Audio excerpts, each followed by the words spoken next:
मुख्य उद्बोधन भाई पंकज जी भाई साहब, एक निवेदन था। कलश यात्रा में किसी मातृ शक्ति के कुछ राशि गिर गई थी, वो हमें प्राप्त हो चुकी है।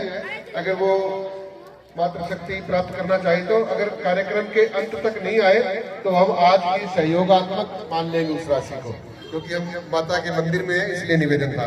पंकज जी भाई साहब।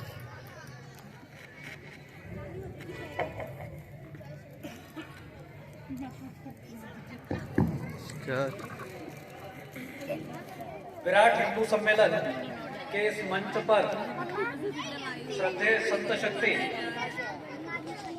एवं अन्य मंचस्थ सज्जनवृंद,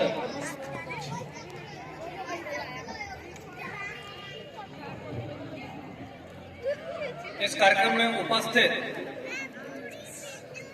एवं इसका आयोजन करने वाले आयोजन टोली के कार्यकर्ता, राष्ट्रीय स्वयंसेवक संघ के स्वयंसेवक एवं जैतसर के अन्य गणमान्य जन, उपस्थित अन्य मातृशक्ति भाइयों और बहनों, ये विराट हिंदू सम्मेलन है और विराट हिंदू सम्मेलन पर समय के अनुशासन का पालन करते हुए सीमित शब्दों में, लेकिन जितनी आवश्यक बात है आप सबके बीच में रखने के लिए आवश्यक है वह अवश्य रखूंगा। अपने यहाँ कहते हैं, ग्रामे ग्रामे सभा कार्या, ग्रामे ग्रामे कथा शुभा, पाठशाला मल्लशाला प्रति पर्व महोत्सव।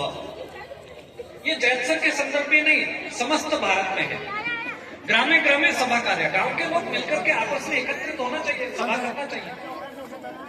ग्रामे ग्रामे कथा शुभा, चरित्र निर्माण के लिए, संस्कार के लिए स्थान स्थान पर कथाएं।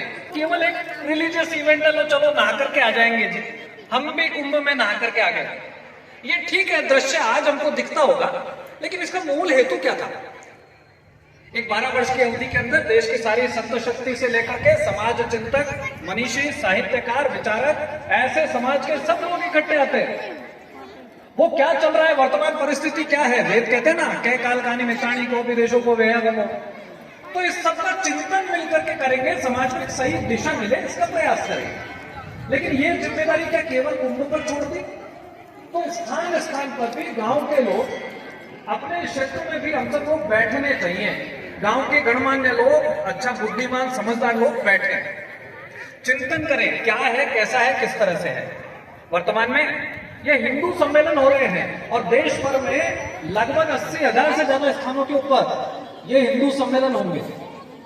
ऐसे ये जो 80,000 स्थानों पर हिंदू सम्मेलन होंगे, राष्ट्रीय स्वयंसेवक संघ को काम करते 100 वर्ष पूरे हुए, ये संघ शताब्दी के उपलक्ष्य में हो रहे हैं।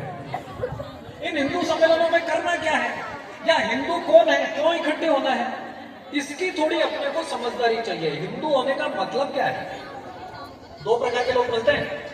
गर्व से कहो हम हिंदू है, पूछेंगे जी गर्व किस बात का, थोड़ा बताइए तो कहेंगे हाँ जी पढ़े लिखे हैं, लेकिन सिर उछलना शुरू करेंगे। कुछ को लगता है कि नहीं नहीं हम तो हिंदू नहीं है जी।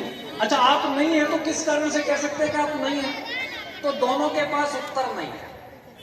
अभी हिंदू का मतलब क्या है? तो बहुत आसान परिभाषा है, बहुत आसान। इसके लिए कोई शिखा रखना, कोई तिलक रखना, कोई उपवास, कोई जनेऊ धारण करना, कोई 4 धाम करके आना, ये आवश्यक नहीं है।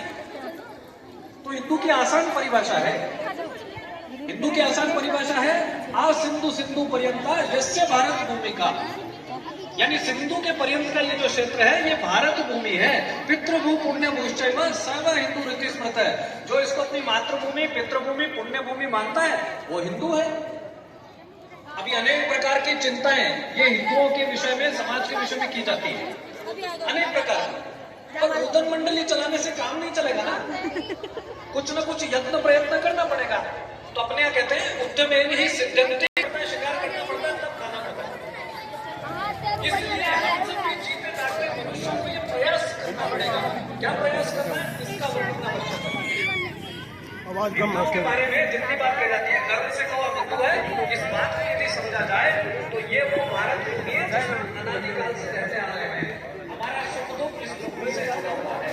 शायद जो आक्रांता भूमि है उनका नहीं जुड़ा, लेकिन हम हजारों लाखों पीढ़ीगत इसी भूमि पर रहते हैं। इस भूमि को मातृभूमि, पितृभूमि, पुण्य भूमि मानते हैं। लाला गणतंत्र दिवस।